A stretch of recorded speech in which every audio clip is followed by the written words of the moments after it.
Maligayang pagbabalik mga kasolid. Ito nang inihintay ng nakararaming boxing fans ang bakbakan sa pagitan ni Naoya Inoue kontra Marlon Tapales sa undercard. Takeshi Inoue panalo, round 6 knockout ang kalaban.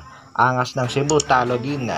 Round 5 referee stoppage. Nagwala nga ang angas ng Cebu, hindi matanggap ang pag-awat ng referee. Para sa ating unang balita, isa nga sa mga Pinoy na undercard sa bakbakang Inoue at Tapales ay ang laban ng ating kababayang si John Paul Gabonilas kontra nga sa undefeated boxer ng Japan na si Sakama. Tila nawala ang angas ng ating kababayan nang sunod-sunod na patamaan ng Japanese boxer at pagdating nga sa round 5 ay tinigil na ng referee ang bakbakan dahil napansin ng referee na hilong-hilo na itong si Gabonilas. Tila hindi pa rin talaga lubusang nakaka-recover ang angas ng Cebu sa una niyang pagkatalo kontra dito kay Pajardo.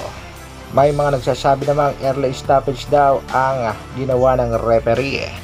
Pero opinion ko lang, tama naman dahil hilo na si kabayan. At baka naman lalo pang lumala ang disgrasya. Ito nga ang naging komento ng mga netizen. Wahaha, angas ng Cebu, wala ka ng power. May ilan namang nagsabi nga bias daw at mafia ang referee sa bakbakan. Napansin din ng ibang netizen na tira tumitingin daw itong si Angas ng Cebu sa kanyang corner matapos siyang tamaan ng sunod-sunod ng Japanese boxer. Halo-halo nga ang naging komento ng mga netizen sa naging laban ng ating kababayang si John Paul Gabonilas na wala na daw ang angas, tama lang ang desisyon ng referee na itigil na ang laban. Samantala, isa pa sa undercard ng bakbakang Tapales Inoue ang laban naman itong si Takeshi Inoue kontra sa Thai boxer na si Teranan Matsali. Panalo nga si Takeshi Inoue via round 6 knockout, bagsak ang Thai boxer. At sa kasalukuyan nga ay umangat na ang kamtada nitong si Takeshi Inoue sa 20 wins, 12 knockouts, merong 2 talo. Sa kabilang dako naman mga kasolid, heto na ang inihintay ng maraming boxing fans ang bakbakan sa pagitan ni Marlon The Nightmare Tapales kontra nga dito sa Japanese monster na si Naoya Inoue.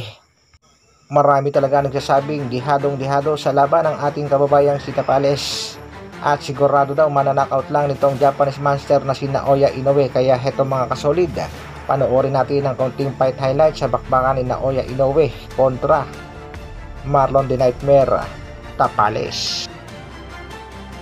Ito na mga kasolid ang bakbakan sa pagitan ni Tapales kontra nga dito sa demansa ng Japan na si Naoya Inoue. Bakbakan na. Panoorin natin ang highlights sa kanilang bakbakan na round 1.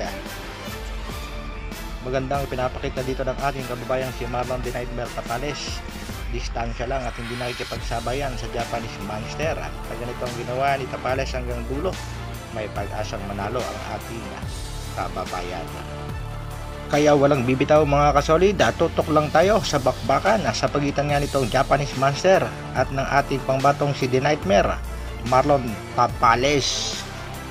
Hanggang dito na lang muna mga kasolid, tutok tayo sa panonood sa kasalukuyan sa laban nitong si Marlon Tapales kontra nga sa superstar ng Japan na si Naoya Inoue.